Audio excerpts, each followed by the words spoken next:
네, 미국 대선이 50일 앞으로 다가온 가운데 트럼프 전 대통령을 겨냥한 암살 시도가 또 발생했습니다. 이번엔 골프를 치고 있던 트럼프를 노렸는데 용의자는 하와이 출신의 50대 남성인 것으로 확인됐습니다. 워싱턴 연결합니다. 권준기 특파원. 네, 워싱턴입니다. 네, 자, 트럼프 전 대통령을 노린 두 번째 암살 시도가 있었다고요? 그렇습니다. 미국 연방수사국 FBI 등 수사당국이 브리핑을 통해 트럼프를 겨냥한 암살 시도가 있었다고 확인했습니다. 사건이 벌어진 건 현지 시간 15일 오후 1시 반쯤입니다. 트럼프는 자신이 소유한 플로리다 골프장인 트럼프 인터내셔널 골프클럽에서 골프를 치고 있었는데 한 남성이 덤불 속에서 골프장 울타리를 통해 소총 총구를 들이밀고 있었습니다. 당시 트럼프는 용의자와 골프장 한두 홀, 거리로는 400m 떨어진 곳에 있었습니다. 비밀경호국 요원들이 트럼프가 칠 홀에 미리 가서 안전을 확인하다 덤불 속에 숨어있던 용의자를 발견하고 총을 쐈습니다. 수사당국의 브리핑 내용 들어보시죠. It was one or two holes behind.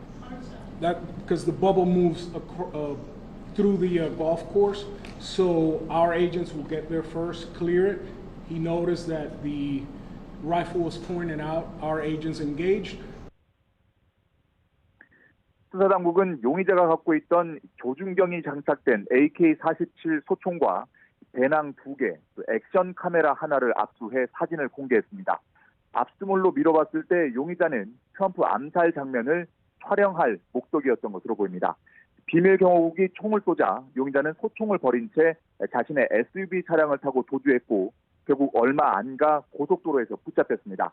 현재 FBI 등은 용의자를 상대로 범행 배후가 있는지, 동기가 무엇인지 등을 조사하고 있습니다. 네, 트럼프 전 대통령의 신변에는 이상이 없는 거죠? 네, 트럼프 전 대통령은 자신이 안전하다는 걸 직접 알렸습니다. 사건 직후 지지자들에게 보낸 이메일에서 근처에서 총격이 있었는데 소문이 걷잡을 수 없이 퍼지기 전에 자신이 안전하고 잘 있다는 걸 전한다고 밝혔습니다. 그러면서 아무것도 나를 늦추지 못할 것이고 절대 굴복하지 않을 것이라고 말했습니다. 이 절대 굴복하지 않겠다는 표현은 지난 7월 피격 사건 때 냈던 것과 같은 메시지입니다. 사건 직후 트럼프는 골프장 인근에 있는 자신의 저택 마러라고로 이동했습니다. 뉴욕타임스는 트럼프가 마로라고에서 특근들과 시간을 보내며 이 골프를 다 끝내지 못해 절망적이다라는 등의 농담을 나눴다고 전했습니다.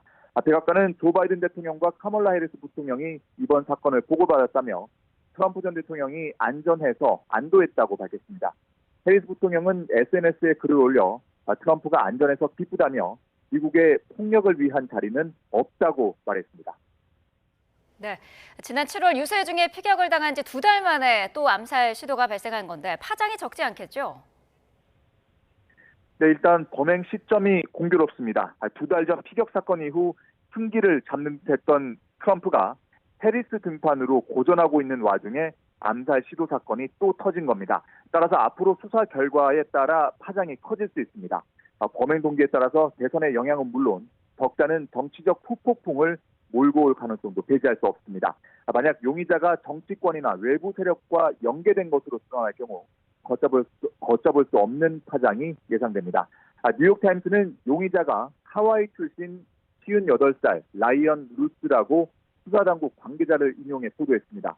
지난해 루스는 전쟁 중인 우크라이나 지원을 강화해야 한다며 정치인들을 만나기 위해 워싱턴을 방문했고 이와 관련해 뉴욕타임스와 인터뷰도 한 것으로 확인됐습니다. 앞서 지난 7월 트럼프 피격 사건 이후 미국 당국은 트럼프 전 대통령에 대한 이란의 암살 첩보를 입수하고 트럼프 전 대통령에 대한 경호 수준을 상향했다고 밝혔습니다.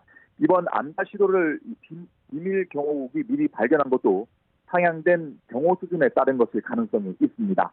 사법당국은 현지 경찰과 FBI, 검찰의 공조가 잘 이루어지고 있다며 수사 진행 상황을 추가로 알리겠다고 밝혔습니다.